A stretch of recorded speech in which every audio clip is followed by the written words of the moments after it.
سلام. روز پنجشنبه 7 بهمن با یه ضربه 10 ثانیه‌ای در شبکه‌های حکومتی یه بهمنی روی سر رژیم آوار شد که نگو و نپرس. ابعاد ضربه چون جلوی چشم بینندگان شبکه‌های رژیم اتفاق افتاد در حدی بود که نمیشد پوشوندش و مجبور شدن بلافاصله بهش اذعان کنند. عصر امروز در پخش میان برنامه در اختلالی چند ثانیه‌ای تصاویری از سران منافقین و صوت یکی از سخنرانی‌های اونها روی آنتن شبکه یک دیده شد. شبیه این اختلال در شبکه قرآن و یکی دو شبکه رادیویی هم رخ داد. اما مشکل اصلی برای ولی فقیه و دم و دستگاه تبلیغاتیش این بود که چطور باید به این ضربه واکنش نشون بدن. مخفیش که نمیشه کرد، کوچیکش کنن یه جور عقب میافتن از ماجرا، بزرگش هم کنن پیامدهای خودشو داره. به همین دلیل واکنش یک دستی نداشتند و هر کدومشون یه سازی میزدند. مثلا یک کارشناس آوردن که اینطوری مالکشی کنه و بگه این اتفاق یه امر عادیه و هر روز داره توی گوشه جهان رخ میده. قصه آسیب رساندن به زیرساخت‌های رسانه‌ای رسانه‌های معتبر دنیا قصه جدیدی نیست. مثل هک شدن یکی از بزرگترین شبکه‌های تلویزیونی کشور پرتغال به نام SICTV و یا هک این شبکه‌های تلویزیونی در سراسر دنیا. سال 2019 از ساعت 6 تا 7:40 دقیقه شبکه هواشناسی آمریکا هک شده که هکر توش درخواست پول هم از مردم کرده. یا فوریه 2013 شبکه KRTV توی آمریکا هک شده. یا سال 2006 هکرایی که برای سازمان دفاعی اسرائیل کار میکنن شبکه المنار رو هک کردن. این اتفاقی که از دهه 70 میلادی تا دلتون بخواد هر جایی شبکه وجود داشته هک هم رخ داده. یعنی داره میگه جزو استانداردهای یک شبکه بزرگ جهانی اینه که حتما روزی 2-3 بار مختل بشه. با این حساب رسانه جمهوری آخوندی در صدر جهان قرار میگیره چون یک دفعه 25 تا شبکه تلویزیونی و رادیوییش با هم مختل شد که خودش یک رکورده.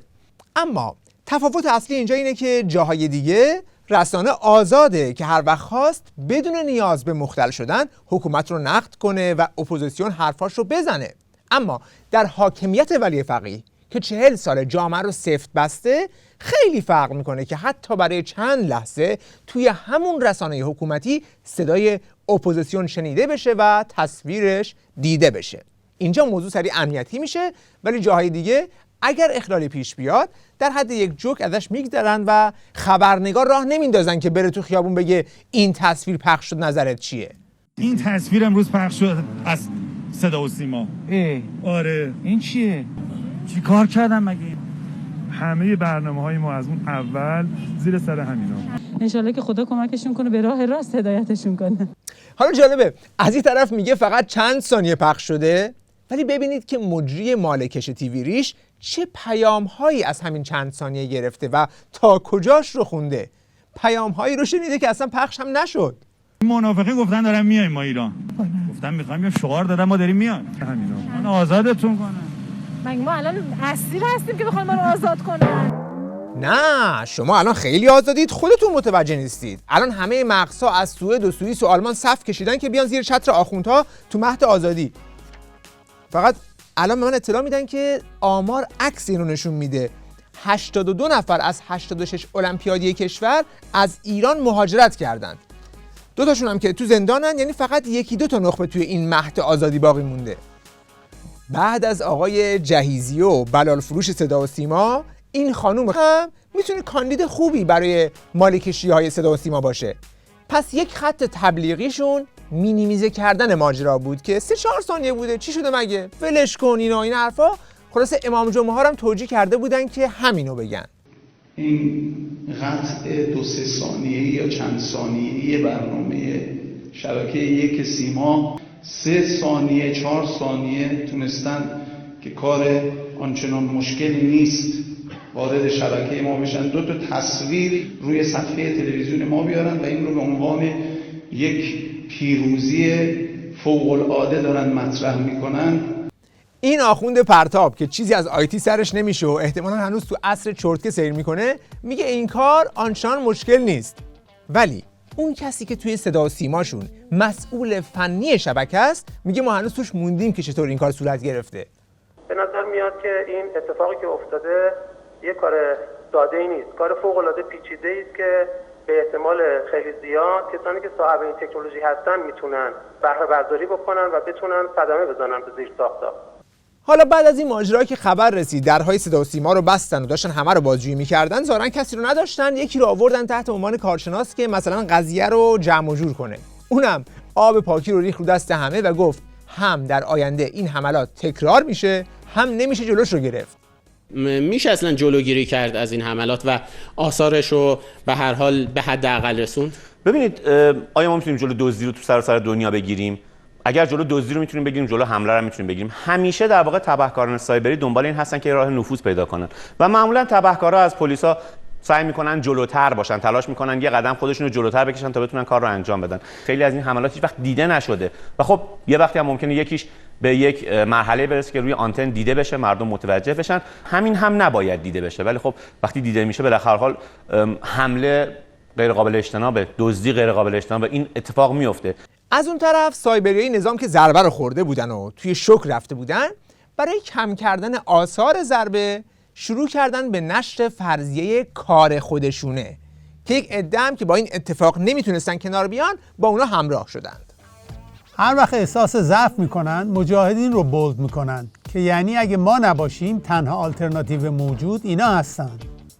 در مقابل این تحلیل آبگوشتی اولین سوال اینه که خب آخه رژیم چی گیرش میاد که به خودش چنین ضربه‌ای بزنه و اپوزیسیونش رو بولد کنه؟ یه سریشون اومدن گفتن چون میخواسته اینترنت ملی راه بندازه خود رژیم این کارو کرده که بعدش اینترنت ملی رو توجیه کنه. هک صدا و سیما فقط بهانه‌ای برای قانونی کردن و ساکت کردن مردم جهت اینترنت ملی هست. عاقل باشیم، اونم با هشتگ، کار خودشونه. در مقابل این فرضیه مهمل یه سری اومدن گفتن که بابا اصلا شبکه صدا و سیما به اینترنت وصل نیست که بخواد با اینترنت هک بشه. مثلا بعضی از کسانی که قبلا با صدا و سیما آشنایی داشتن اینطور گفتن: پخش صدا و سیما به اینترنت وصل نیست که بشود هک کرد. حتی اغلب برنامه‌های زنده در واقع زنده نمایی است و با حدود 4 دقیقه تأخیر و بازبینی به آنتن میرسد. اما اگر بحث اینترنت هراسی و صیانت خواهی است که خب از اون لحاظ میتونه دستگاه‌های صدا و سیما و پخش شبکه یک توسط نفوذی هک شده باشه، ولی در کل ربط این ماجرا به اینترنت مزخرفه. نهایتاً هم اگر رو بستری باشه اون شبکه ملی اطلاعاته و اون هک شده. یعنی خاک کاهو بر سر مدافعان طرح صیانت. شما عرضه ندارید یک شبکه محدود صدا و سیما را مدیریت کنید و مثل آب خوردن هکتون میکنن. میخواید اینترنت ملی رو مدیریت کنید؟ خفه بابا. این یکی هم که ظاهراً خیلی عصبانی شده داره میگه اگر هم چیزی هک شده همون شبکه داخلی خودتون هک شده و اصلا نمیشه این رو بهونه کرد برای اینترنت ملی. وانگهی نظام آخوندی برای کدوم اقدام سرکوبگرانش منتظر اجازه مردم و بهانه و توجیه بوده که این دومیش باشه؟ مگه برای اجباری کردن حجاب دنبال بهانه گشتن؟ مگه برای کودتای فرهنگی و تعطیل کردن دانشگاه‌ها از مردم اجازه گرفتن؟ اختلاس‌های نجومی که انجام میدن مگه کاری به مردم دارن؟ صدها میلیارد دلار خرج پروژه ضد مردمی اتمی کردن از مردم اجازه گرفتن؟ برای فرستادن پول به بشار اسد و گروه‌های تروریستیشون توی لبنان و یمن مگه بهانه نیاز داشتن؟ کدوم اقدام این حکومت تو 40 سال گذشته پشت بهانه مونده بود که این دومیش باشه؟ اون وقت که خواستن یوتیوب رو فیلتر کنن کردن، توییتر رو فیلتر کردن، توی قیام که احساس خطر کردن هم تلگرام رو فیلتر کردن. وقتی میگیم حکومت ولایت فقیه ضد مردمیه یعنی همین، یعنی اولویتش بقای حکومتشه. هر وقت هم که احساس خطر کنه اون کار رو انجام میده، نیاز به توجیه و بهانه نداره که. پس کسی که به این فرضیه دامن میزنه یا اساساً رژیم رو نمیشناسه یا امتیازاتی داره که براش نمیصرف رژیم رو بشناسه، ولی قطعاً هرچی که هست هشتگ عاقل باشیم رو نمیتونه استفاده کنه. خلاصه این فرضیه کار خودشونه رو حتی خیلی از بسیجی ها هم نمیتونستن حذف کنن. مثلا اینجا توی یک تلویزیون اینترنتی رژیم طرف سر اونهایی که این فرضیه رو دامن میزنن مسئله دار شده. بعضیا دیدم مثل این تقدیرگر اومدن احساسیش کردن، توییت زده طرف آره چه خوب ایران بهترین خدمت رو اینها به ایران کردن. یعنی چی مثلا؟ یعنی مثلا منافقین اومدن چهره و تصویر خودشون رو از صدا و سیما ایران نشون دادن، این خدمت به جمهوری اسلامیه. این سطح مبتذل از برنامه سیاسی که اسم خودش رو طرف تحلیلگر میذاره، آدم اصلا خجالت میکشه به خودش بگه تحلیلگر. مثلا طرف اومده توییت زده میگه سازمان منافقین شبکه یک رو هک کرده، دیدی بزرگترین لطفی که میشد به حکومت کرد همین بود. این آدم اومده خودش رو به عنوان یه تحلیلگر مسائل سیاسی تو یوتیوب به شما داره معرفی میکنه. چقدر تو سطحت باید پایین باشه؟ چون سوادش رو نداری، تحلیلگر نیستی.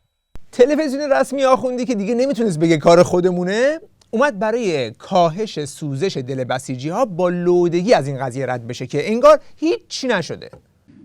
مرگ بر منافق، واکنش کاربران شبکه‌های اجتماعی به یک اختلال 10 ثانیه‌ای. بعد از 43 سال که از پیروزی انقلاب اسلامی میگذره، منافقین تونستن چند ثانیه شبکه‌های ملی رو هک کنن. واقعا زحمت کشیدین. چی شده که به هک چند ثانیه‌ای صدا و سیما رسیدین؟ بله، اینا مثل کپکی که سرش رو توی برف کرده فکر میکنن کسی آثار این ضربه رو نمیبینه. ضربه همیشه یه لحظه است، ولی اون چیزی که باقی میمونه دردشه که یه لحظه نیست. مشت که میخوری توی صورتت یه لحظه است، ولی آثارش قابل پوشوندن نیست. ترکیدن قاسم سلیمانی هم یه لحظه بود، ولی ترکید برای همیشه. توی هر ضربه هم اون چیزی که بیشتر از خود ضربه وحشت آوره اینی که ندونی از کجا خوردی، چون هر لحظه ممکنه باز دوباره همون رو یا بدترش رو بخوری. اینه که روز و شب رو ازت گرفته. چیزی که این قضیه رو براشون بهت آور کرده اینه که بارها اعتراف کردن که هنوز نمیدونن از کجا خوردن. اگرچه علت اصلی آنچه که امروز برای چند ثانیه در رسانه ملی اتفاق افتاد مشخص نیست. همکاران ما دقیقاً دارن بررسی میکنن. امیدواریم که در کوتاه‌ترین زمان ممکن بتونیم علت و محدوده مشکل رو بررسی و اعلام کنیم. وانگهی اگر این ضربه خیلی کوچیک بود و چیزی نبود و کار خودشون بود و اینا، پس چرا این نماینده وحشی مجلس، همون آخوند نوروزی که افتخار میکرد جوونا رو توی خیابون‌ها توی آبان کشته، گفته رژیم به موقع به این اقدامات پاسخ جدی و درخور خواهد داد و دولت‌ها و ملت‌ها نیز ضربه مهلکی به مجاهدین خواهند زد؟ یا این عضو هیئت رئیسه مجلس ارتجاع سلیمی، اقدام روز گذشته مجاهدین باید بررسی شود و حتما در زمان و مکان مناسب پاسخ درخور داده خواهد شد. این که کار خودشون بود و چیزی نبود، پاسخ جدی برای چیه دیگه؟ مگر اینکه خودتونم میدونید که ضربه جدی بوده. اینهاش طبق اسناد مانیتورینگ جامع صدا و سیمای رژیم معلوم شد که اختلال فقط مال یکی دو شبکه نبوده، بلکه شامل 25 تلویزیون سراسری و صدها رادیو تلویزیون محلی و استانی می شده. بعد هم معلوم شد که 400 سرورشون ضربه خورده و تا چند روز بعد هم وضعیت شبکه ها نرمال نبوده. دوما وقتی یه ضربه خوردی در این ابعاد دیگه خبرش میره. دیگه با این گزارش‌های تلویزیونی و نمایش چند تا هشتگ نمیشه جمعش کرد. الان این خبر مثل بمب ترکیده. همه خبرگزاری‌های مطرح دنیا این خبر رو مخابره کردن رفت. خبرگزاری آسوشیتد پرس، شبکه‌های تلویزیون حکومتی ایران روز پنجشنبه تصاویری را پخش کردند که رهبران اپوزیسیون و شعار صریح مرگ بر ولی فقیه را سر می‌داد.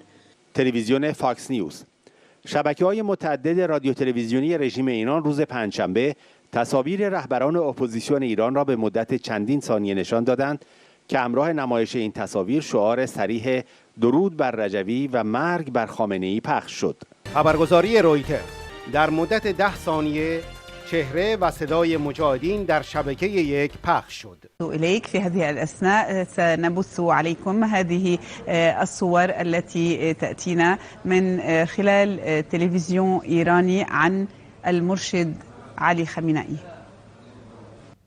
پس همه خبرگزاری دنیا خبر رو منعکس کردن ولی گزارش‌های 23 رو جای دیگه پخش نکردن. خب الان دیگه سران دنیا خبر رو شنیدن.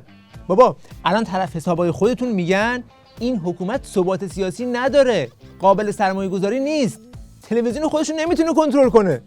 تو روز روشن علیه رأس نظام شعار پخش میکنن، تصویر اپوزیسیونش رو نشون میدن. یعنی بسیجی این اخلال 10 ثانیه‌ای میتونه تأثیرات راهبردی داشته باشه. تأثیر دیگه یک چنین اتفاقی به طور خاص وقتی هم که نمیدونی از کجا خوردی، همین میشه که از سایت هم وحشت داری. وقتی از سایت وحشت داری دیگه نمیدونی تو دور و بریات به کی میتونی اعتماد کنی. آخرش مثل این پاسدار ریش تراشیده اینطوری به وحشت میافتی. اعلام شد که چند نفر از کارمندان صدا و سیما در این جریان بازداشت شدن.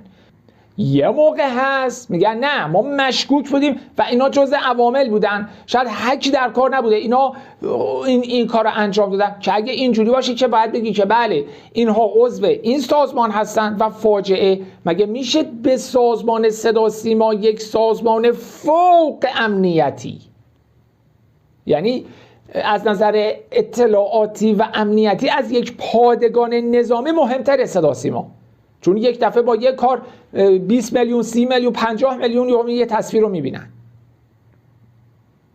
اگر این هست که بله اینو باید اسمش بذاری فاجعه، که یعنی اعضای این سازمان تا کجا تونستن نفوذ بکنن که اگر اینجوری باشه که اصلا به راحتی این سازمان الان میتونن خود من رو ترور بکنن.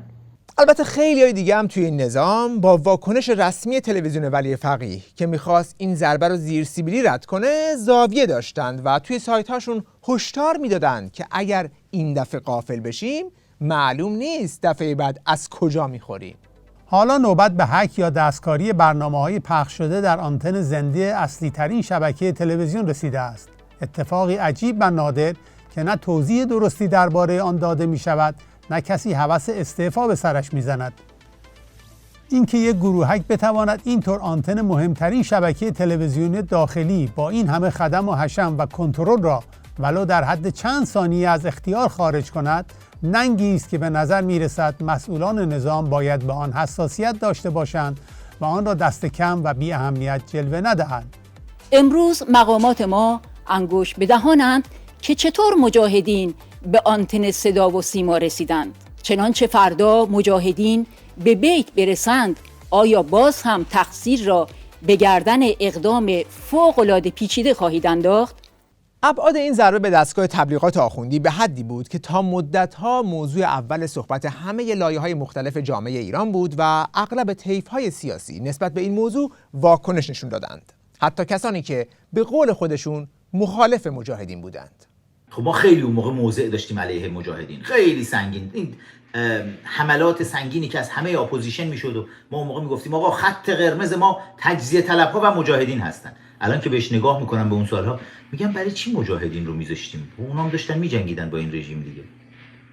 چرا خط قرمز گذاشتیمشون؟ این یک حادثه بسیار بزرگه.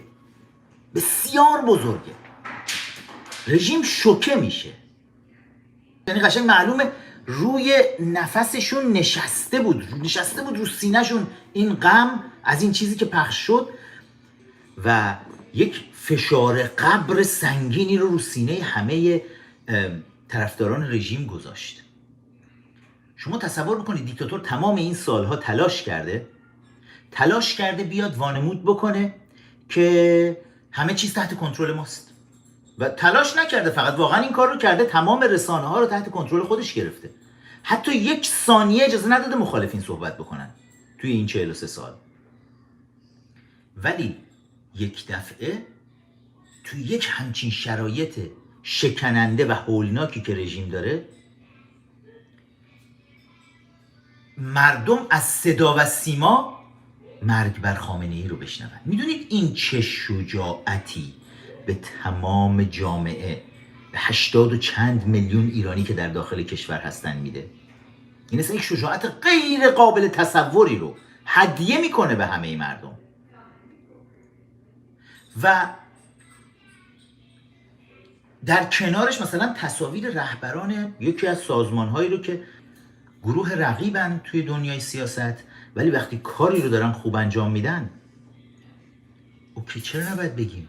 چرا نباید بگیم؟